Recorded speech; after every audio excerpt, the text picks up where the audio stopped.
Clima tenso em São Januário. O empate amargo do Vasco da Gama diante do Ceará, dentro de casa, reacendeu uma série de questionamentos sobre o time, o técnico Fernando Diniz e, claro, alguns nomes que já vinham sendo criticados pela torcida. O Vasco até jogou melhor, pressionou, teve mais posse de bola, criou mais chances, mas acabou sofrendo um empate nos acréscimos da etapa final. E foi exatamente esse detalhe que fez a temperatura subir em São Januário. Porque não foi só um empate, foi a forma como tudo aconteceu. Um jogo que estava na mão, dominado, que parecia controlado até os minutos finais, e de repente, mais uma frustração. A verdade é que, por mais que os números apontem o Vasco como superior na partida, com mais de 60% da posse de bola e quase 20 finalizações contra apenas 12 do adversário, o resultado é o que conta, e ele não veio. 2-2 em casa, contra um adversário direto na briga pela permanência na Série A, em um duelo que tinha tudo para dar tranquilidade e tirar o time da beira do abismo. Só que no fim, o que restou foi irritação, vaia, desabafo de treinador e uma torcida cansada de promessas e esperanças jogadas no lixo dentro do seu próprio estádio. Fernando Diniz, visivelmente irritado, não escondeu a frustração na coletiva. Tentou explicar os erros, destacou falhas individuais, tentou apontar onde as coisas desandaram. Segundo ele, o Vasco jogava bem até sofrer o primeiro gol. Depois disso, o time se desorganizou, perdeu o controle emocional e teve dificuldades para retomar o ritmo. O técnico ainda citou o bom momento vivido após a expulsão do Ceará, que resultou no segundo gol do Vasco, mas lamentou a incapacidade da equipe em transformar esse momento em uma vitória. Mas se tem algo que chama atenção nesse atual momento do Vasco, é a fragilidade emocional do time. Um gol sofrido, uma pressão do adversário, e tudo vai por água abaixo. A equipe sente o golpe, não consegue reagir, e quando tenta, já é tarde demais. Ontem, mais uma vez, isso ficou evidente. E aí não tem estatística que salve. Não adianta ter mais posse, mais chutes, se no final o adversário leva o ponto e o Vasco segue patinando na tabela. E os números não mentem. Com esse empate, Diniz completou 6 jogos no comando do Vasco em São Januário pelo Campeonato Brasileiro. Sabe quantas vitórias? Apenas uma. Isso mesmo. Foram 2 derrotas, 3 empates e só um triunfo. Aproveitamento baixíssimo, abaixo de 40%. Algo totalmente incompatível com a grandeza do clube, ainda mais jogando dentro do seu estádio. E o pior, o time não vence em casa desde o mês de maio. Já são 4 meses sem saber o que é conquistar 3 pontos no seu caldeirão, o que é absolutamente inaceitável para um clube que quer, no mínimo, se manter na primeira divisão. E se a gente olhar para a tabela, a situação não melhora. Com o resultado, o Vasco terminou a rodada na 15ª colocação, com 23 pontos, apenas um a mais que o primeiro time dentro da zona de rebaixamento. A vitória colocaria o time na 13ª posição, abrindo uma distância de 3 pontos do Z4. Seria o respiro necessário para um time que vive sob pressão desde o início da temporada. Mas não. De novo, o Vasco tropeça. E o que mais incomoda é que a rodada parecia feita sob medida para o Vasco subir. Quase todos os adversários diretos perderam ou empataram. A oportunidade era clara, mas mais uma vez o time não conseguiu fazer sua parte. A verdade é que o torcedor vascaíno não aguenta mais ver esse roteiro se repetindo. É sempre a mesma história, o time até joga bem por alguns momentos, cria, tenta, mas falha nos momentos decisivos. E quando falha, é fatal.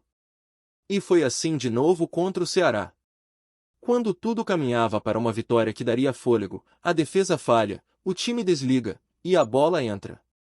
No último suspiro. No apagar das luzes. Um roteiro cruel, mas que o Vasco parece escrever com perfeição nos últimos tempos. No meio de tudo isso, alguns nomes seguem se destacando negativamente. Um deles é Pablo Vegetti. Sim, o atacante argentino que chegou para resolver, que era esperança de gols, e que já foi idolatrado pela torcida, hoje é visto com desconfiança. E com razão. Nos últimos 11 jogos, Vegetti marcou apenas 4 vezes, sendo que 3 desses gols foram de pênalti. Ou seja, só um gol com bola rolando em mais de 10 partidas. E quando a gente pensa que ele pelo menos compensa com movimentação, assistências, criação de jogadas, nada. Vegetti hoje é praticamente um espectador dentro de campo. E o torcedor começa a se perguntar, por que ele segue sendo titular absoluto? Contra o Ceará, ele não participou de absolutamente nada. Não criou, não finalizou com perigo, não fez o pivô, não ajudou na recomposição. Nada. E mesmo assim, permaneceu os 90 minutos em campo. Enquanto isso, outros jogadores foram sacados, mesmo mostrando mais entrega ou até sendo mais participativos no jogo. A insistência de Fernando Diniz em manter o atacante em campo, mesmo quando ele claramente não está rendendo, é um ponto que precisa ser debatido. E não é só a torcida que vê isso. Dentro do estádio, as vaias foram direcionadas a outros atletas, como Matheus Cocão, que também fez uma partida muito abaixo e foi substituído sob protestos da arquibancada. Mas Vegetti passou ileso, como se tivesse crédito eterno. E isso, num momento delicado como esse, incomoda. Porque ninguém pode ser maior do que o clube. E nesse momento, o Vasco precisa de desempenho. Precisa de resultados. Não dá mais para se esconder atrás de nomes, de histórias ou de passado. Quem entrou e fez a diferença foi Cuesta, o estreante da noite. Em sua primeira partida com a camisa do Vasco, o colombiano já deixou sua marca e mostrou que pode ser peça importante daqui para frente. O gol que ele marcou, aliás, veio de uma linda jogada com Andrés Gomes, outro reforço que também parece ter chegado para elevar o nível técnico do elenco. A dupla colombiana deu uma amostra do que pode oferecer e, quem sabe, trazer um pouco de esperança para esse segundo turno. Outro nome que merece menção é Felipe Coutinho. Dentro das limitações físicas e do ritmo de jogo, o camisa 39 foi um dos poucos que tentou algo diferente, que buscou o jogo, que tentou organizar o meio-campo. Ainda falta intensidade, é verdade, mas ele mostra que pode ser o cérebro desse time se tiver liberdade e ritmo. O problema é que o restante do time não ajuda. E, sem ajuda, até o mais talentoso dos jogadores vira refém do sistema. Voltando ao que disse Diniz na coletiva, é claro que ele tentou blindar o grupo. Disse que os erros individuais foram decisivos, mas que a equipe não fez uma má partida. Que jogou bem até tomar o primeiro gol. Que teve bons momentos. Que o Ceará é um time sólido, difícil de enfrentar. Tudo isso pode até ser verdade. Mas em algum momento, é preciso olhar para o espelho e assumir, algo está muito errado. E precisa mudar urgentemente. O treinador ainda citou o lance do João Vitor, o escorregão, a falta, a sequência de erros que culminou no gol. Tentou explicar que futebol é feito de falhas, que às vezes uma bola desvia e tudo muda. Mas a torcida já está cansada de desculpas. Ela quer soluções. E a sensação é que nem o técnico, nem a diretoria, nem os jogadores conseguem entender a gravidade da situação. Porque cada jogo que passa, o Vasco perde pontos que lá na frente vão fazer falta. E o problema não é só perder pontos. É perder confiança. É perder o apoio da torcida. É perder o respeito dos adversários. O Vasco precisa urgentemente transformar São Januário em um verdadeiro caldeirão. Precisa voltar a ser forte dentro de casa. Porque se isso não acontecer, o risco de queda é real. E mais uma vez, o clube estará mergulhado em um drama que parecia ter ficado no passado. E aí, torcedor, a gente volta para a pergunta que não quer calar: até quando o Vasco vai insistir em erros que já estão escancarados? Até quando jogadores como Pablo Vegetti vão seguir intocáveis, mesmo sem render? Até quando São Januário vai ser palco de frustrações, e não de vitórias? O tempo está passando, a tabela está apertando e, se nada mudar, o final dessa história a gente já conhece muito bem. E o cenário fica ainda mais preocupante quando a gente observa o desgaste da própria torcida. O vascaíno está cansado, descrente, e aos poucos vai deixando de acreditar que algo vai mudar. É um ciclo repetitivo. O time empolga por uma ou duas rodadas, dá sinais de melhora, cria expectativa, e logo em seguida mergulha novamente em atuações apáticas, decisões equivocadas e, principalmente, resultados decepcionantes. Isso vai corroendo a relação entre arquibancada e time. Porque o torcedor do Vasco não exige espetáculo. Ele quer entrega, comprometimento, vontade. O que não dá é ver o adversário empatar no último minuto com a bola passando no meio da zaga e ninguém reagindo. Quando a gente fala que o time sente o jogo, é disso que estamos falando. A falta de reação é assustadora. E isso ficou escancarado depois do segundo gol do Ceará. Enquanto os jogadores cearenses comemoravam com tudo, o Vasco parecia paralisado. Ninguém cobrava, ninguém reagia, ninguém mostrava indignação. Um silêncio dentro de campo que irrita ainda mais quem tá fora, gritando, apoiando, pagando ingresso. O Vasco virou um time passivo em momentos decisivos. E isso, num campeonato tão equilibrado como o Brasileirão, é quase uma sentença de rebaixamento. Fernando Diniz tenta passar confiança, tenta manter o discurso de que o desempenho está acima dos resultados, mas a realidade cobra diferente. Não adianta dominar jogo, ter posse, chutar mais a gol e não vencer. Futebol se faz com gols e vitórias. O resto é ilusão. E Diniz sabe disso. Por mais que ele tente justificar que os erros foram pontuais, a sequência mostra que há um padrão nos tropeços do Vasco. Sempre que o time é pressionado emocionalmente, ele cede. Sempre que precisa confirmar o favoritismo em casa, não entrega. Sempre que tem chance de dar o salto, escorrega. Isso não pode ser coincidência. O elenco, tecnicamente limitado em várias posições, também não ajuda. E aí voltamos à insistência em peças que claramente já não estão mais no nível necessário. Pablo Vegetti é só um símbolo dessa teimosia. Mas não é o único. O sistema defensivo tem se mostrado frágil, sem consistência, com falhas que se repetem. A recomposição do meio-campo é lenta, o ataque depende demais de lampejos individuais, e as mexidas no segundo tempo, muitas vezes, não surtem efeito. É como se o Vasco estivesse travado, sem conseguir sair do lugar, mesmo quando tem a oportunidade clara de avançar. A atuação contra o Ceará, por exemplo, não foi um desastre técnico. O Vasco foi superior em boa parte do jogo. Mas o problema é que essa superioridade não se traduz em pontos.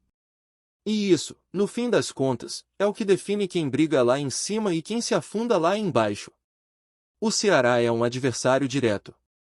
Perder pontos em casa contra times que estão na mesma faixa da tabela é perder fôlego na luta contra o rebaixamento. E isso o torcedor já entendeu faz tempo. O problema é que dentro de campo, parece que essa consciência não existe. E não se trata apenas de cobrar jogadores. A responsabilidade é coletiva. Diretoria, comissão técnica e elenco precisam entender que o momento exige mudanças. Seja na postura, nas escolhas ou até mesmo nas convicções. Insistir nas mesmas peças e esperar resultados diferentes é caminhar para o desastre. Se Pablo Vegetti não entrega mais, precisa sair do time.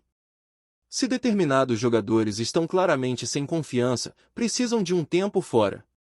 E Diniz, que é conhecido por confiar demais em seus titulares, precisa entender que não dá mais para manter essa lealdade cega enquanto o clube está afundando. O caso do próprio Cuesta, que estreou marcando gol, mostra como novas peças podem mudar a dinâmica. A torcida vibrou com o gol, se animou com a atuação, viu algo novo. Esse tipo de energia é o que pode reacender o ambiente. Mas para isso, é preciso coragem de fazer diferente. Colocar os que estão melhor, apostar nos reforços, mexer na estrutura tática se for preciso. Porque se o Vasco continuar com esse modelo engessado, onde nada muda, o final será amargo. E essa apatia já vem sendo notada em outras partidas. Contra o Grêmio, por exemplo, o time também começou bem, mas bastou um gol para tudo desandar. Contra o Atlético Mineiro, mesmo roteiro. Contra o Corinthians, mesma coisa. A sequência de jogos em São Januário mostra um padrão de comportamento que precisa ser quebrado.